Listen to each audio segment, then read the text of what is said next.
Vasudevaya, Om Namo Bhagavate Vasudevaya, Om Namo Bhagavate Vasudevaya.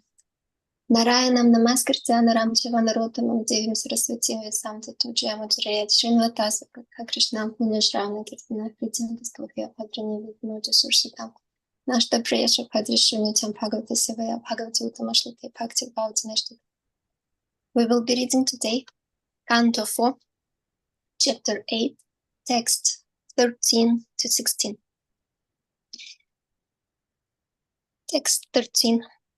Tapa saradhya purusham tasyavanograhena me garbhedvam sthalayatmanam yadichasi nirpasanam.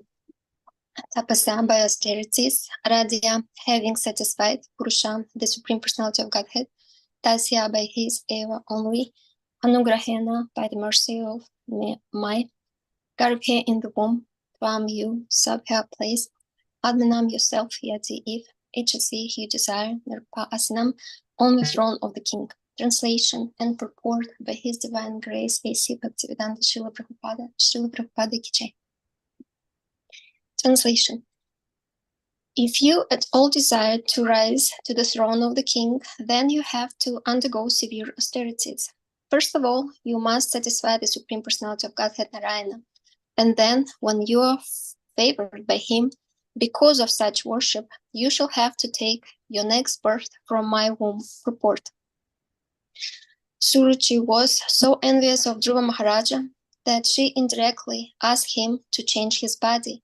According to her, first of all, he had to die, then take his next body in her womb, and only then would it be possible for Dhruva Maharaja to ascend the throne of his father. Text 14. Maitreya Vacha, Madhuha Sapatnya Sadurukti Vidam, Svasan Rusha Dandahato Yadahiha, Hitva Mishantam Pitram Sanavacham, Jagamamatu Paradam Savajam.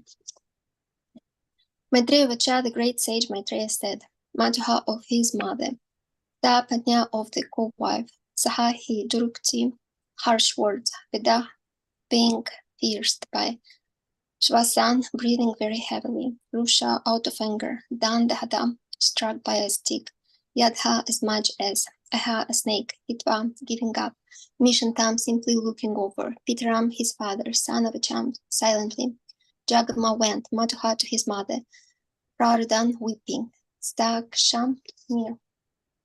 Translation. The sage Maitreya continued, My dear Vidura, as a snake, when struck by a stick, breathes very heavily, Dhruva Maharaja, having been struck by the strong words of his stepmother, began to breathe very heavily because of great anger. When he saw that his father was silent and did not protest, he immediately left the palace and went to his mother. Text 15.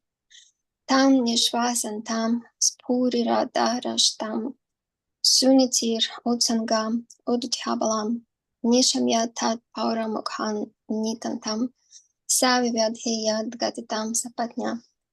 Tam him Nishvasantam, heavily breathing, Spurita, trembling, Adara Ostam, upper and lower lips, Suniti, Queen Suniti, Utsanje, on her lap, Uduhya, lifting, Balam, Hosan, Nishamya, after hearing, Tad Paura Mukhat, from the mouths of other inhabitants, Nidantam, all descriptions, Sashi, Vihade became aggrieved, yet that which Gaditam spoken, Sapatnya by her co-wife.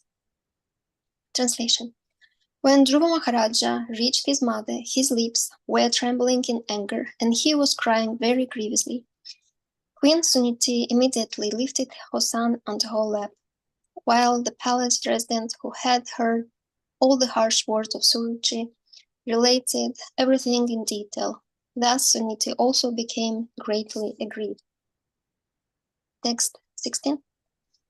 Gotrja Thairam Vilala Pashakam Davarna Daivalateva Balam Pakyam Sapatnya Smarati Saroja Shriya Drisha Vrishpam Kalam Baham. Zashi, Ujrija giving up, Kairam, patience, Valapa, lamented, Shokadava, Agna, by the fire of grief, Davala Deva, like burnt leaves, Pala the woman, by calm words, Sapnya, spoken by Hawk wife, Smarati remember, Saroja Shriya. A face as beautiful as a lotus, Drisha, by looking, Bashpa Kalam, weeping, Uvaha said. Translation. This incident was unbearable to Sunita's patience.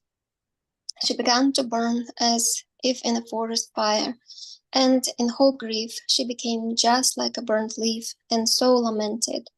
As she remembered the words of her co-wife, her bright lotus-like face filled with tears, and thus she spoke. Purport. When a man is aggrieved, he feels exactly like a burnt leaf in a forest fire. Sunita's position was like that, although her face was as beautiful as a lotus flower. It dried up because of the burning fire caused by the harsh words of her co-wife. Om Gyana Trinandasya, Nimanashakaya Chakshurana Tamina, this Master Guru Maha, Namo Vishnu Padaya Krishna Prasthaya Vitali Shrimad Bhaktivedanta Swami, Minister Saraswati Guruvani Prachurani Rishasham, Jai Shri Krishna Chaitanya Prabhu Nityananda Shri Veda Parshram Sati Guru Bhaktivedanta. Hare Krishna, Hare Krishna, Krishna Krishna, Hare Hare, Hare Rama, Hare Rama, Rama Rama, Hare Hare. I humbly bow down and seek blessings from all the assembled devotees, and thank you for the opportunity to read Srimad Bhagavatam for my own purification. I've selected a few points to summarize from lectures from Parampara. We have read today chapter 8, called Dhruva Maharaja Leaves Home, where sage Maitreya is telling the story of Dhruva Maharaja to Vidura. Dhruva Maharaja was son of King Uttanapada, and he had a brother, Uttama. Dhruva Maharaja's father had two wives. Suniti means morality and ethics, and Suruchi means nice taste. Seems one wife was very nice and the other was very moral and ethical.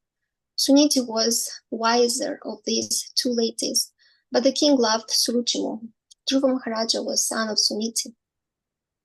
In text 13, we have read that to become a king, one should undergo austerities, satisfy God, and Suruchi was so envious of Dhruva that she directly asked him to die, to change the body, used very harsh words for a child. Envy, greed, anger, proudness are causes of destruction that we are not eager to be associated with.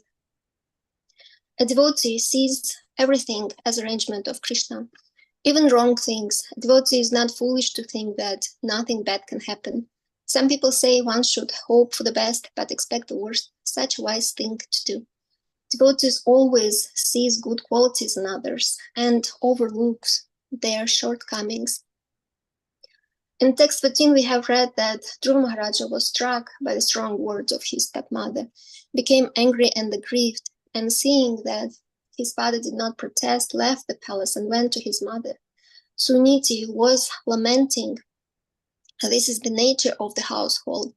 Everyone has to lament.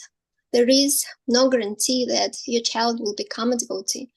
Householder life is necessary, especially nowadays, and especially for women to be protected by their fathers first, then husbands and sons later. When a woman has a child, she becomes wiser. Dhruva Maharaja by nature was Kshatriya, and he could not tolerate insult and harsh words of his stepmother. He came to his mother, his first teacher, and was crying and breathing heavily, narrating incidents that took place. From our spiritual teachers and scriptures, how man should act when one meets someone. When he meets a person more qualified than himself, he should be very pleased. When he meets someone less qualified than himself, he should be compassionate towards him. And when he meets someone equal to himself, he should make friendship with him. In this way, one is never affected by threefold miseries of this material world. Generally, we find in the material concept of life that when we find someone more qualified than ourselves, we become envious of that person. We want to somehow discredit that person so that we can attain that type of position. Ultimately, who are we envious of? Whatever quality is manifested in anyone, they are the qualities of Krishna. Krishna says in Gita that anything that we find any attractive value is a spark of his splendor. Throughout the three modes of material nature, goodness, passion, and ignorance, and according to these three modes of nature, the influences that are created, people are attracted to different types of qualities or different attributes. But Krishna is the controller of the three modes of material nature. Whether Krishna's qualities being purely presented or pervertedly presented, it's all Krishna. The root cause of all material bondage is our envy of Krishna. Therefore, when a devotee finds someone superior to him, he sees how wonderful my beloved Lord Krishna is, revealing himself to me through this person. I am to honor this person. I should be very pleased that Lord Krishna is bestowing such a fortune, such an opportunity of revealing himself to me in this way. In the material world, when someone meets a person who is less qualified than himself, we look to criticize that person. But in spiritual consciousness, in those who are less qualified, a devotee sees that this is my beloved brother or sister. Somehow, by inconceivable will of Lord, the Lord has given me something, and why he is giving this to me? Not to keep it to myself. Whatever qualifications Krishna has given us, whatever we have, meant only for one purpose, to be instrument of his mercy, to be instrument of his kindness, to give it to others, to uplift them, to give those who are in need. That is called compassion. When in material world one meets an equal, he becomes proud and competitive. They like to speak what they have done, what they're doing, and most of all, what they will do. In this way, there is no real friendship. But the devotee, when he meets someone equally qualified, he wants to be a friend to that person. He wants to develop intimate loving relationship with that person. He wants that person to be a loving colleague with whom they could walk together on the spiritual path, where they can serve Guru and Krishna together as a team. No question of who is better, they become one in heart. This is how God brothers and God sisters should be, how they should live among each other. Krishna gives everyone special, unique, important qualities, and if we blend them together, we become one wonderful unit to do great service to Krishna. That's why a devotee sees good qualities in everyone and sees how everyone has a special position to serve Krishna. I will stop here. I apologize for any shortcomings during reading and summarizing. Vancha kalpatarubhyascha kripa sindhubhyeva cha patitanam pavanebhyo